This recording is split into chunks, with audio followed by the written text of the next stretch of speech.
Greetings once again. Welcome to New Thought Media Network. I am Ken Ludwig, and this is the Vibrant Living Hour. Hope this day finds you safe, healthy, and happy, and thriving in every single way you possibly can.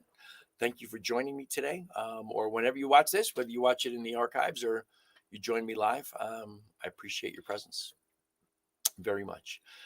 So just I don't know why, but there's an update here on a beautiful day in Colorado.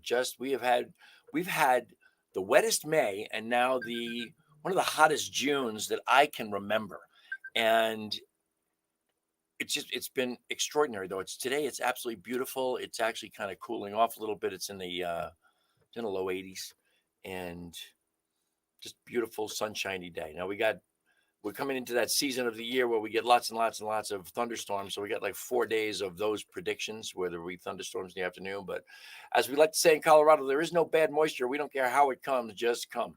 And the good news for me is I have been experiencing a hellacious allergy season this year. Between the wet May and the hot June, everything is blossoming and growing. The state is very green for this time of year, extremely green, and everything's growing, and lots of pollen and stuff in the air to just kind of annoy your senses if you're sensitive to that, which unfortunately I am. I know I told that story a long time ago, but I had hay fever when I was a kid. It went away, came back half a dozen years ago, and this year just been hellacious. And I know I was telling you all that I've been using my CBD, my HempWorks CBD, which by the way, this is my sponsor. I've been using that, and it has worked on the allergies up until about the last week or 10 days. And I really have had to lean into a little bit of the allergy medication. Not all the time, but there were about 3 days there where I was taking it as often as I possibly could. And now it's way better. After we had one big rain a few days ago, things are much better than they were. Anyway, now you know about my hay fever and my allergies, but that's that. So we give you the back update. As always, and those of you who are not familiar with this, I have been experiencing some degenerative disc issues in my back, and I've decided not to own that. I don't say I have, I just say I'm experiencing, and I've been working on meditation and stretching and yoga and exercises to strengthen my core and to do the best I can to help with regenerating and rehydrating those discs and creating more space again in between my vertebrae so that I don't have any issues down the line. The Most of what I think I'm experiencing is age related. It can happen from injuries. It can happen from lots and lots of different reasons, but for most of it's an age related thing. So I'm working on that, and what I have, and once again, thanks to my sponsor, I managed to really manage the pain, mitigate the pain, if you will, and I just feel better. I just feel good, and I know that my back is not quite what it was, but the flip side of that is it doesn't hurt. I just know it's there, and I have to be mindful. Use my inversion table, and again, exercises, yoga, and stretching, and it's really working. I stretch first thing in the morning. It's a crazy stretch that I do that I found online, but it kind of wakes up everything. It's just one stretch, and I do like 10 repetitions of it, and it really works very, very well. So that's the back update. Everything is really cool with that. I'm very, very, very pleased with the progress. And of course, it's June, and June is Pride Month. So to all my LGBTQ plus brothers and sisters out there, and brothers and sisters, and forgive me if I don't get the pronouns right, but if you're a they or a them, however that works, however you relate, happy Pride. And I know I've told the story before, but I was on the LGBTQ plus board or steering committee or whatever it was at Mile High Church here for a couple of years back a few years ago. And I marched in the Pride Parade. The Denver Pride Parade is the seventh largest pride parade in the country. It is the third largest Pride festival in the country because it's an entire weekend long. I'm not sure how it's all transpiring this year, but I know it was always a lot of fun. It was always just a great venue to be at, and just a great time was always had by me and everybody that I was around. So happy Pride, everyone. It's a great thing to have Pride, to celebrate Pride, to know the history of Pride, to know how it started. In I think it's the place was called Stonewall. I probably have that wrong. In New York City is where the idea started. Um, but I'm pleased to celebrate it. I'm pleased to be a part of it. I'm pleased to recognize and celebrate my LGBTQ plus brothers and sisters. Thank you for being part of my life because I love you all. So today, I have a prayer call that I do every Wednesday morning. My prayer partner and I get together in the morning for we we started. We're not sure. It was at least a decade ago. May have been longer than that ago. But we started, and we we started out with a half an hour prayer call. Yesterday, I think we escaped at an hour and 20 minutes. Most days it's closer to an hour and a half than it is to a half an hour. But that's because we talk about so much and we've been connected for so long. And we are both well, I'm a practitioner in the Centers for Spiritual Living. She is a minister in the Centers for Spiritual Living. So we are steeped in the philosophy of the science of mind and spirit. And there's a lot to talk about in that realm. There's a lot to talk about. And so we spend a lot of time talking. And again, it's easy to get to an hour and a half. But yesterday we had this really, really interesting conversation. We were talking about prayer, basically. It started out about prayer, not just a prayer call, but talking about prayer. Excuse me. And we went off into some interesting spaces that um, really were exciting to both of us. We got loud. We were excited. We were really excited. Excuse me. Again, the allergies are here. They're not bad today, but they're here. A little scratchy throat, and the eyes are a little bit itchy today, but that's that's part of the allergy thing. Part of my prayer work, by the way, back up just a minute. Part of my prayer work is to absolutely affirm that I have zero issues with anything in Mother Nature. There is nothing in Mother Nature that affects me in the sense of allergy or irritation in any way, shape, or form. That's part of my meditation. And I truly believe that it has helped me to an extent. And I think, what in the philosophy of the science of mind, Ernest Holmes had always said that the prayer was not complete until there was a demonstration. So you continue to affirm what you're needing to affirm until you get to that point where what you're affirming is demonstrated. So I will continue to work on that, not just on my allergies, but also on my spine, which truthfully is where the big work is.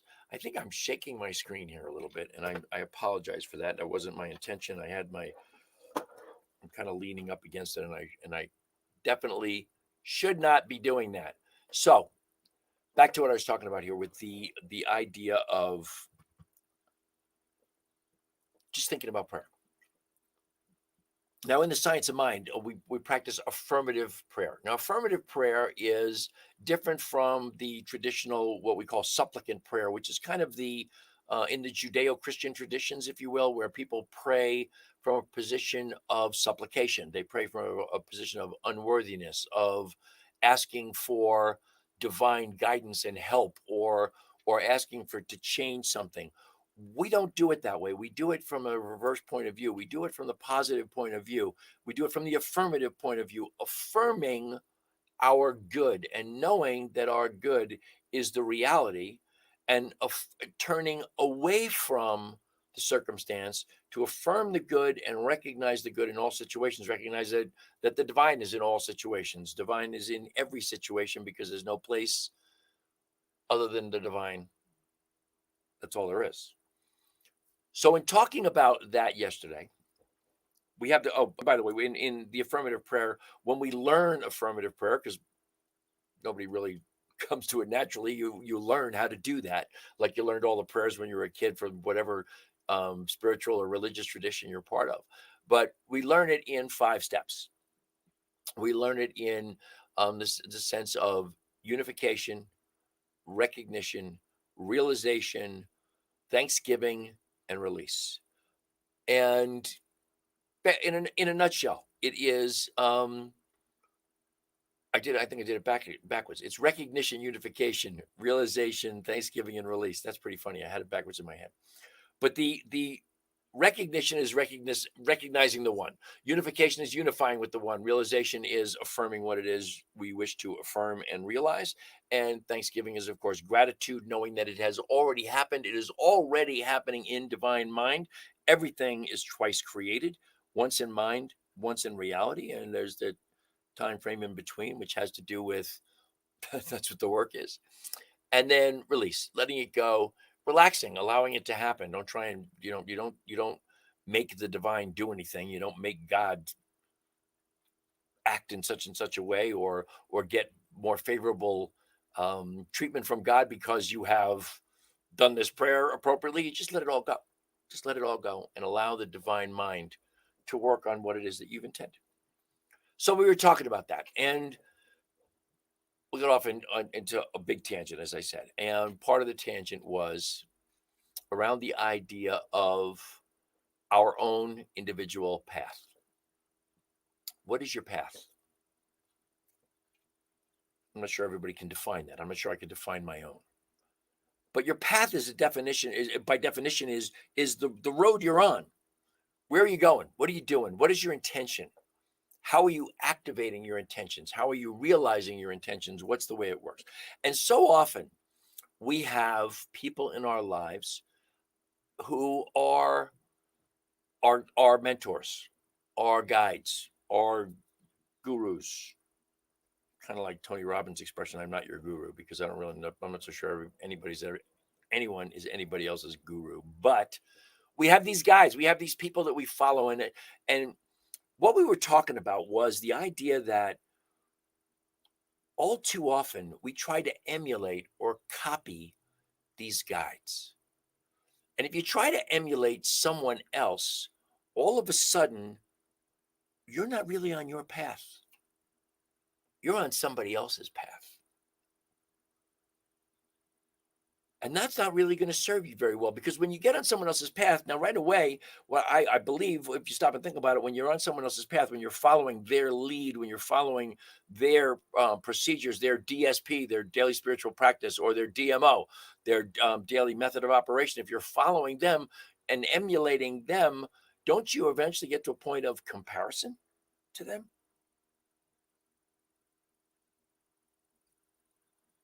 My mentor is doing this, this, this, and this.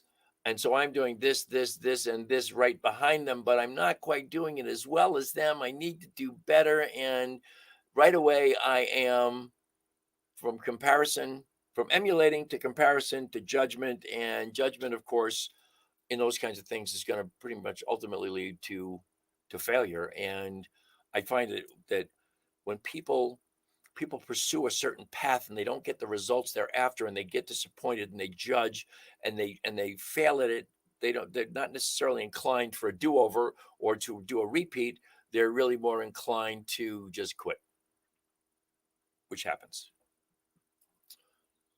So you have to really, really, really be on your own path. A great friend of mine always said, the reason there are so many pathways to God is because God is the only place to go. Well, I don't care where you're headed. I don't care what your intention is.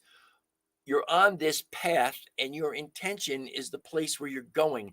And it needs to be, in my mind's eye, it needs to be my own intention. It can't be someone else's. It's got to be my experience.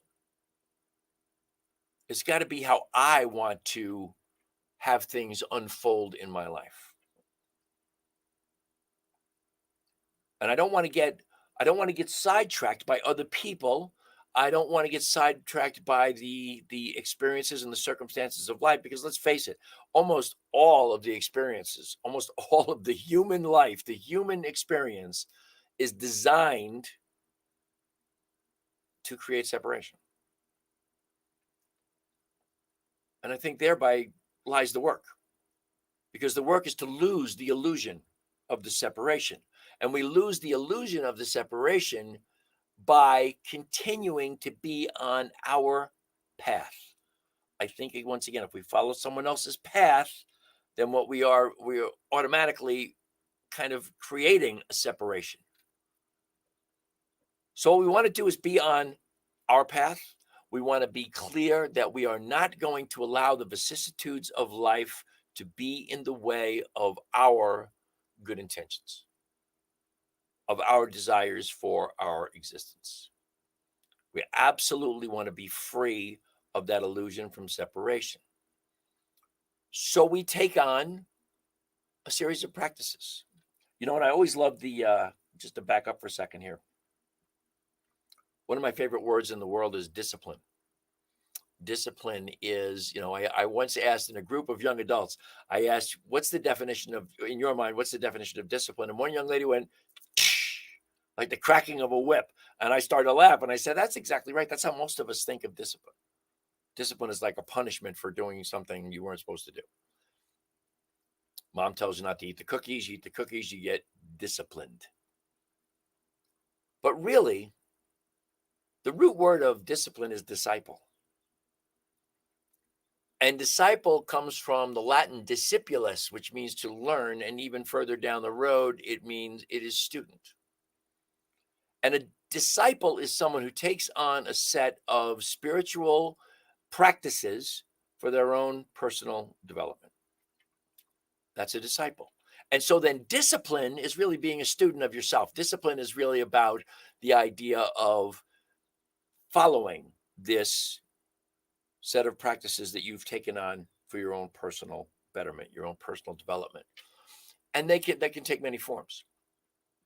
For my particular world, it is that DSP, that daily spiritual practice, which translates into affirmations, meditation, prayer work, more affirmations, sometimes reading and writing, always what I have for the start of the day to eat and exercise.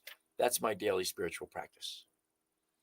Feeding my body, how I look at that, is I'm feeding my body in all four components of every aspect, which is mentally, emotionally, spiritually, and physically. So I take on these practices. And you've heard this from me before. This morning, my meditation, prayer work, and affirmations took 1 hour and 6 minutes. And that's kind of it.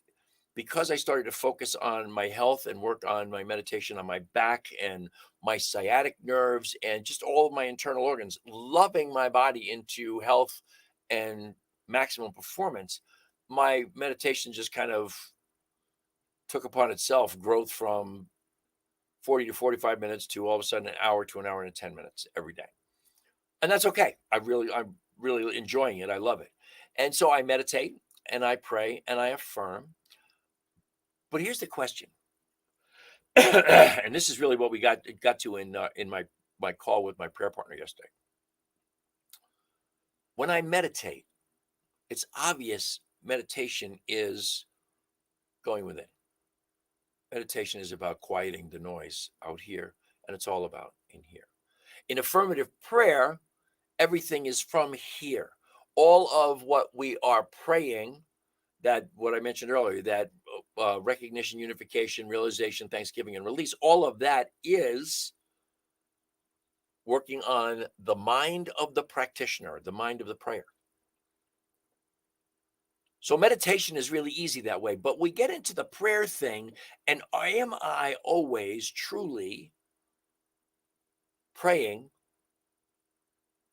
to the mind of the practitioner, from my heart to my heart? And when I affirm, am I affirming from my heart to my heart, or am I affirming to something out there?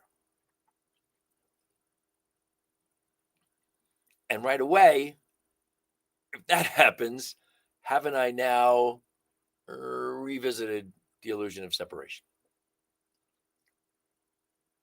So in the attempt to break free, I slide back.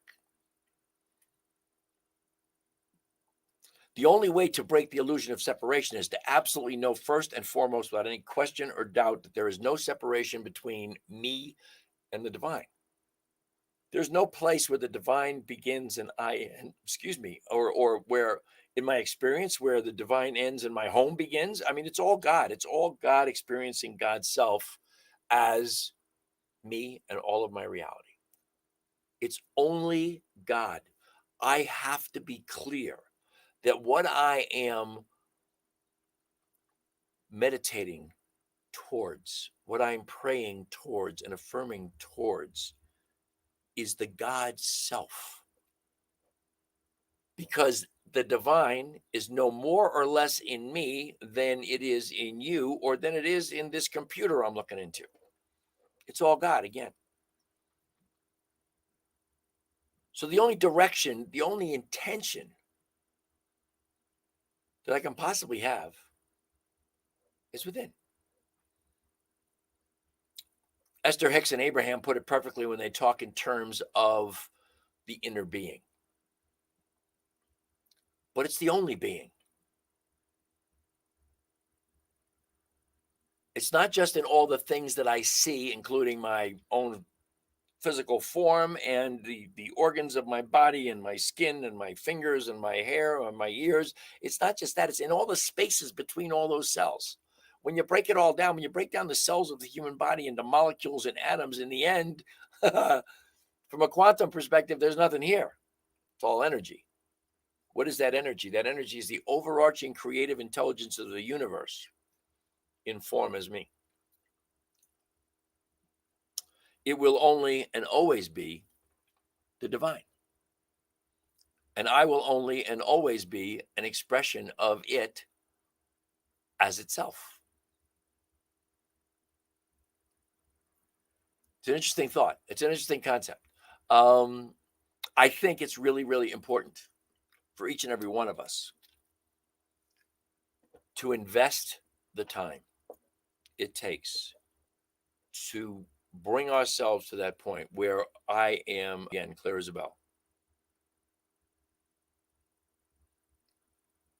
That the God self, the I am, is expressing itself as me. The I am is all that there is.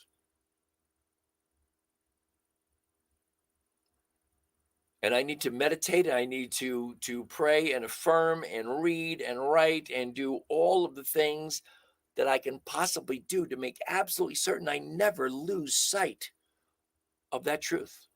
Never lose sight of the divine. Never lose sight of God, if that's what you want to say. To always know that that's who I am. Is that one divine light shining in through and as me, in through and as you. I think it's an important thing to know. I think it's an important thing to learn. I think it's an important thing to work towards. And it has instantaneously, since my prayer call yesterday morning, this morning's meditation was very much centered around being conscious of,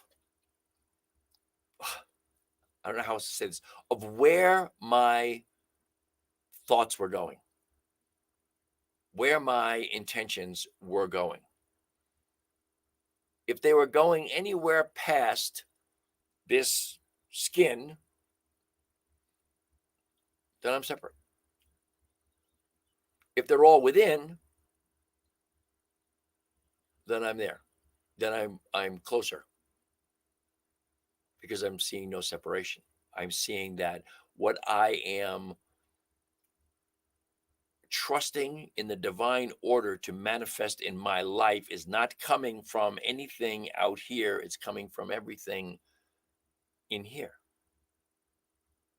It has to be from my heart to my heart, from my mind to my mind, because the one mind is what I'm using.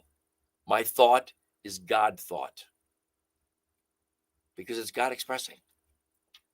That's not to say, people get confused and say, well, what are you saying? You're God? I was just going to say unequivocally no. But the answer is no and yes. It's the old adage about the ocean, right? I am not the entirety. I am a drop containing the entirety within it. You are not a drop in the ocean. You are the ocean in every drop. I am not the overarching creative intelligence of the universe, but I am the overarching creative intelligence in individuation. And I have to know that. I have to know that, because if I don't know it, all of the things that I have learned about metaphysics, all the things I've learned about spirituality aren't going anywhere.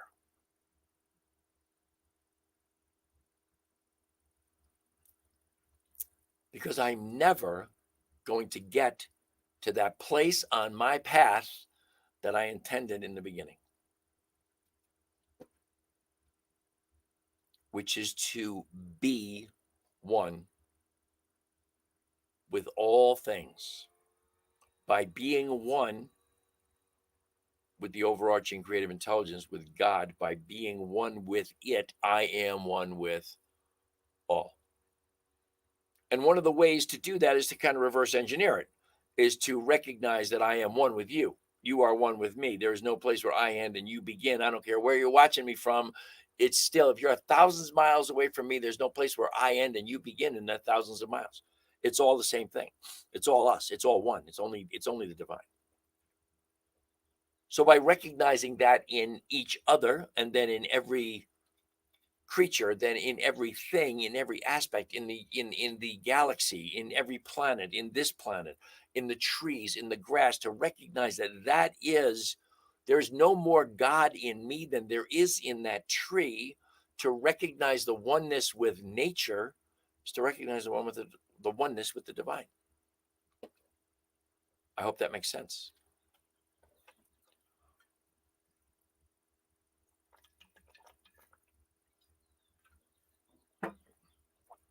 We talk about self-love. You can't love anyone else if you don't love yourself, right? And what does that mean? How does that translate? I wrestle with this one quite often.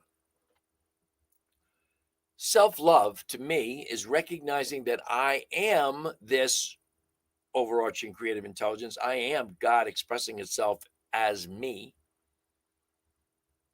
And I love that creative expression. I believe that the overarching creative intelligence of the universe, its role is creation. And when all the great religions of the world have talked about God loves us, the truth is that the Almighty loves the creation because it loves what it's created. And therefore, I am its creation and it loves me. Now, having been endowed with the creative intelligence to use that divine intelligence to create my own life,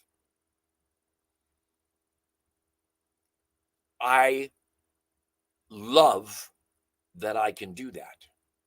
And in loving that, I love the mini creator, if you will. I love the creator that is me on the micro level. I'm not going to create planets, but I'm going to create my own abundance. I'm not going to create galaxies, but I'm going to create a life that brings me joy and brings others joy around me. My biggest purpose is to experience joy, love, and enthusiasm everywhere in huge abundance. If I'm doing that, I've got to love life. And in loving life, I've got to love the creator of that life, which is myself, and love the creator of my ability to do those things, which is the overarching creative intelligence, which is God. I'm hoping this doesn't sound too crazy and esoteric, because it was a big conversation yesterday, and I tried to put it all into words here on my storyboard and make sense of it to tell you today, and I hope I'm doing it justice. Going back to what I was saying, I believe it's important to invest the time to do the work. There's a gazillion books out there. Read the books. Know the lessons, but don't get caught up in following someone else's path. Ernest Holmes always said about the science of mind, and in particular the big book of the Science of Mind textbook, he always said, take it lightly. None of it is meant to be dogmatic. It is all meant to be experiential. And what experiences work for you, work for you. What don't. So don't bother with them. Just take it lightly. I think that's amazing. It's an incredible idea because it doesn't say, nowhere in the Bible does it say, take it lightly. Just use what you can use and don't worry about the rest. I'm sorry, I'm drinking a lot here. My voice is a little froggy today.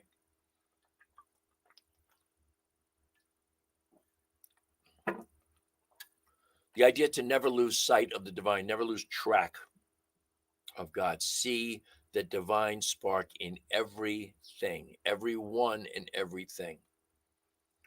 In the Optimist Creed that I read last week, it says, wear a cheerful countenance at all times and give every living creature I meet a smile. Make that smile a smile of love, a smile of recognition. I am one with you. You are one with me. We are the same. We are just simply God stuff in form. That's another one of my favorite pieces about it. If you go back, and in every creation story there is the divine creates whatever it creates, and on the seventh day it rested, or whatever, however that works. But it is. I always ask the question: in the beginning was the Word. It was only the Word. There was only the Word. The Word was God. That was all that there was. So when God starts to create these things, what is God creating them out of if God is all that there is? It's creating everything out of itself. If it's creating everything out of itself, then obviously everyone and everything is God stuff. We're all God stuff. We are imbued with whatever qualities of that God stuff that overarching creative intelligence decided to bestow upon each and every one of us.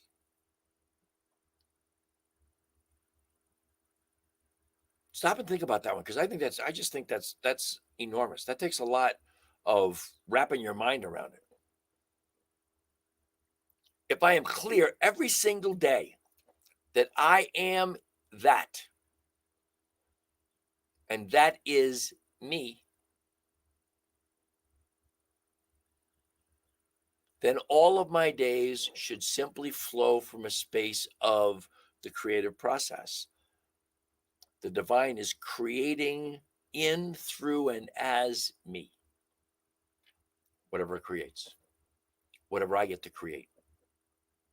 As I create the life of my dreams, as I create travel, and I create abundance, and I create the things that I want to experience with my beloved Lisa, that is really the divine working through me, using me as its point of intention.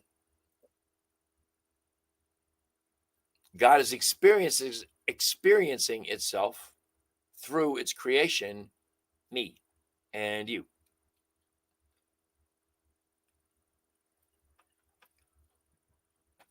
I hope that makes some sense to you. I want to put up a banner here. I don't want to forget to. I get caught up in this stuff and I forget what I'm doing here. So I want you to go and take a look at my Facebook page, Vibrant Aging. It's the brand of my beloved Lisa and I. We have branded ourselves as Vibrant Aging, and it's kind of a funny story. I hope you appreciate it in the spirit that it's meant. But the many people told us, you two are the poster children for growing older, not growing old, not getting old, growing older in a healthy fashion, vibrantly, alive, physically fit, taking care of yourselves, eating well, all of those things. You guys are the poster children for that. And after we got told it enough times, we said, wow, maybe we should just kind of take that and run with it. So that's what Vibrant Aging is about. And I hope somewhere along the line you'll visit me there. You'll come and see and make some comments, if you will. There's an email address. If you want to reach me, you can email me at teamrocketnow@gmail.com. And that's rocket like rocket ship, not, I'm sorry, jeepers. I just said it backwards. It's rocket like rocket baby, not rocket ship. So it's rock it. Okay, team rockitnow@gmail.com. and you can reach me there pretty much anytime. I do want you to know that we are a totally nonprofit organization. We are a 501c3. We are dependent upon the largesse of others in order for us to just be here and exist. I mean, there's different ways to support us, but the best way to support us is to donate. Just go to newthoughtmedia.org. That's ntmedia.org.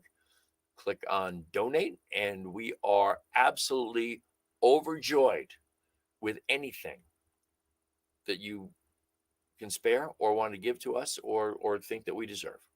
So if you're liking this network and all the things we're doing, we are expanding, we are growing, we're bringing entertainment to a whole new level here on a very positive and spiritual, from a positive and spiritual point of view.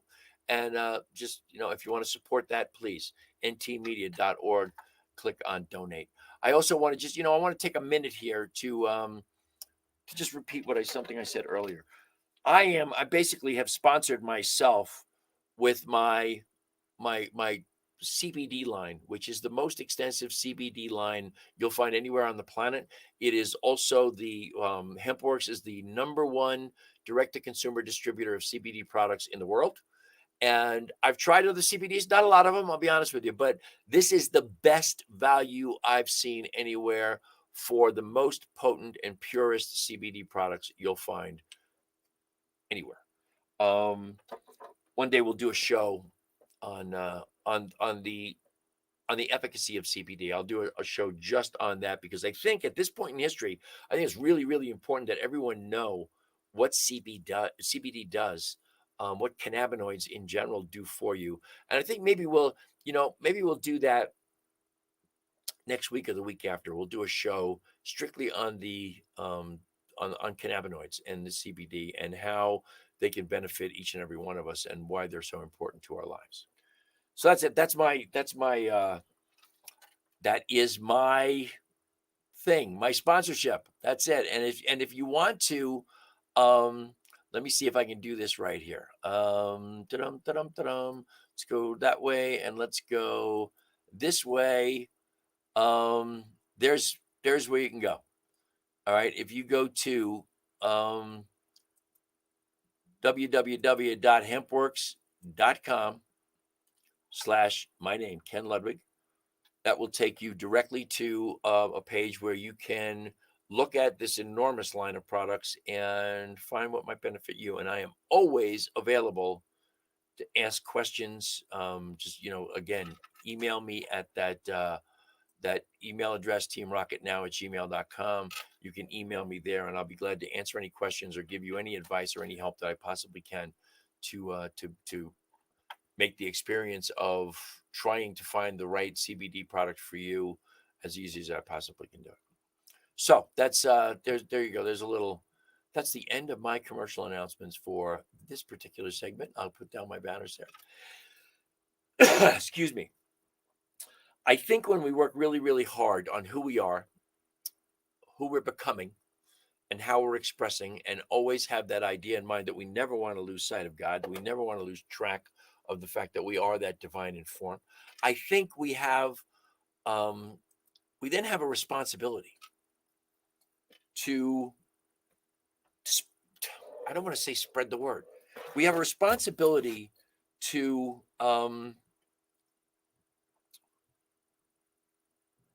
shine that light.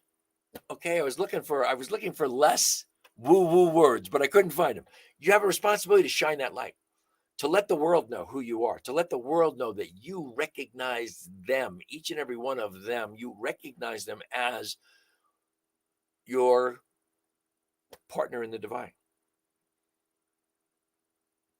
your fellow traveler within the divine in, through, and as you, me, and them, and everyone.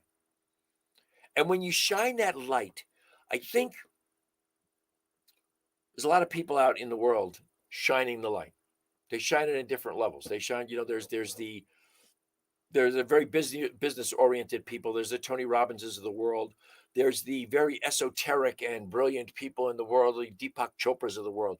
There are the more down to earth people, the Wayne Dyers of the world. There's the couldn't get more down to earth than the Dalai Lama. You need to find the space where you feel comfortable shining your light. And once again, you can't be in competition with anybody.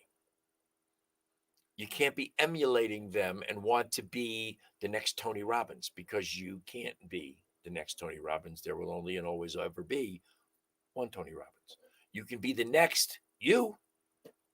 You can be the next highest vision of yourself in that realm. You can shine your light in a huge esoteric sense, as a seer, a knower, a futurist, an expresser of the most incredible knowledge on the planet. But you can't copy Deepak Chopra. You can be the quiet, joyous light that just simply, like insects to the light, like a moth to a flame. You can attract people to you because of the subtle light that you are. But you can't copy the Dalai Lama. You have to be you. You have to be uniquely you. Your light has to be your light. It can't be anybody else's light. It can't be a copy of someone else's light. Now, if you have a problem in the beginning getting to that place, what you can be is a reflector of that light. By that, I mean, express that person's light, or the light of that realm of that person, if you will. But don't copy them, but express it. And express it as a mirror of that light, not as a carbon copy of that light. And as you do that, you will embody it. It will become a part of you, and you will be expressing your own light. Somewhere in the Bible, it says something about do not hide your light under a bushel. Too often, too many of us are afraid to shine the light. I read the chapter from the famous quote from Marianne Williamson's book, A Return to Love, a couple of weeks ago, or maybe it was last week. But the bottom line is, you want to shine as children do. And that permission was given to you the day you were born. It was not something that anyone else is going to give to you along the line. If you're waiting for the internet or your boss or your mom or your spouse or your partner or your children or the government to give you permission to shine your light, you're going to be waiting a long damn time, because it ain't going to happen. Life itself gave you that permission the day you drew your first breath.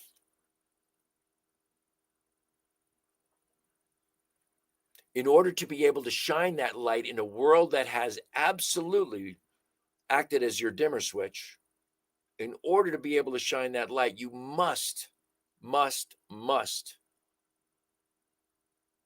feed that light. Picture your idea of light. Picture a light bulb, if you wish. That light bulb is shining zero until somebody flips a switch. And if it's on a dimmer switch, it gets brighter as the dimmer switch gets turned. There's work involved in making that light shine. Just as there's work involved in making a candle shine.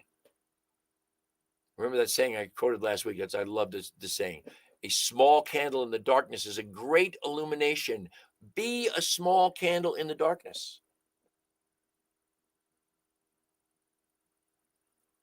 But in my mind, the only way any of us can ever shine that light is because we are shining something that we have bestowed upon ourselves first out into the world. And that requires all that inner work that I've been talking about for the whole show here. You absolutely have to, you have to do the work. You have to do the meditations, the prayer work, the affirmation, the reading, the journaling, the gratitude journals, all the things that you feel you are things that you want to express outrageously and courageously. All of those things that feed the source of your inner light that allow you to reflect that light out into the world. If I don't give it to myself, no one else is going to give it to me. If I don't allow myself to express it, no one else is going to allow me to express it. And remember, in my mind, it came from source. That light that you can have the ability to shine absolutely came 100% from life itself, from the divine breath that is breathing you. That's where that light comes from. Allow it to be. Allow it to shine. I think you will find great comfort in that. You will find great joy in that. You'll also find a sense of ease and grace and the ability to relax and allow what you have spoken into the divine as your intentions to just unfold, because there's nothing to do, there is only to be. I'm working on activating this kind of stuff in my life. Just as a little side note, I am really somewhere on the line. I got an affirmation. I'm not going to get it right because I should have it right here with me today. But I trust in the laws of the universe, and I have expressed to that law exactly what it is I desire.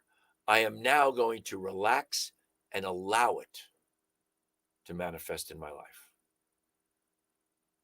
Once you put it out there, once you are clear that it is coming from that divine source within, whatever it is, even if it's something out here, if it's a new car, it's not coming from out there. It's coming from in here. That intention, that fuel into the fire of the law of the universe allows that law to manifest for you what it is you desire. Big work, not easy work, and consistent work. Remember, I told you last week, consistency breeds mastery.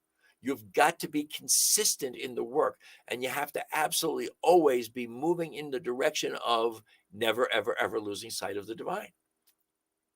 It's hugely important. It is my source. It is where I come from. It is everything I have ever been and will ever be is from source, is from the light. You have to excuse me a second here. I dropped my glasses on the floor. So I have another pair of glasses nearby here. Unfortunately, these glasses don't work so well with the screen because they reflect everything. How crazy is that? And I just want to check my time here because I want to do my hour without going too long. Excuse me while I just kind of relieve my eyes a little bit. Boy, they just get itchy here in my office. I don't know what that's about, but that's the allergies, of course. I do know what it's about. What am I talking about? So that's kind of that's the full expression from me today of what exactly my prayer partner and I were talking about yesterday. It was very esoteric, and it was very, I kept making notes, and I took the notes and I put the notes on my storyboard here today. And it's, to me, it's just big, big, big, big work. At the same time, I want to be really clear that I am the divine expressing itself in, through, and as me. I have to be really, really clear that that doesn't make me any different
And I can't tell. I can't tell. It says I'm still broadcasting. I think I just closed out my screen there for a minute. I'm sorry. I apologize. This is I need to have a producer, and eventually my beloved Lisa is going to produce the show for me. But trying to produce it all by myself is not so easy to do. But I'm doing the best I can with the resources that I have, and I will be okay. Thank you very much.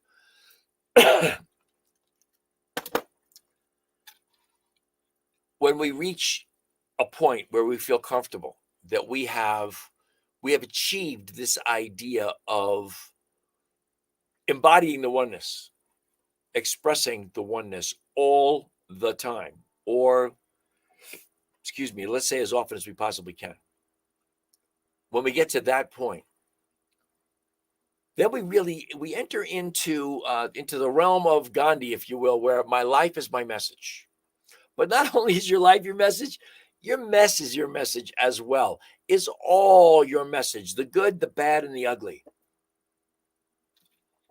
We don't all have a perfect life, no matter what your Facebook page says, and no matter what your girlfriend's Facebook page says, or your husband's Facebook page says. Not everybody's life is freaking wonderful. Everybody on Facebook is expressing these most amazing things that they're doing, and life isn't all that amazing all the time.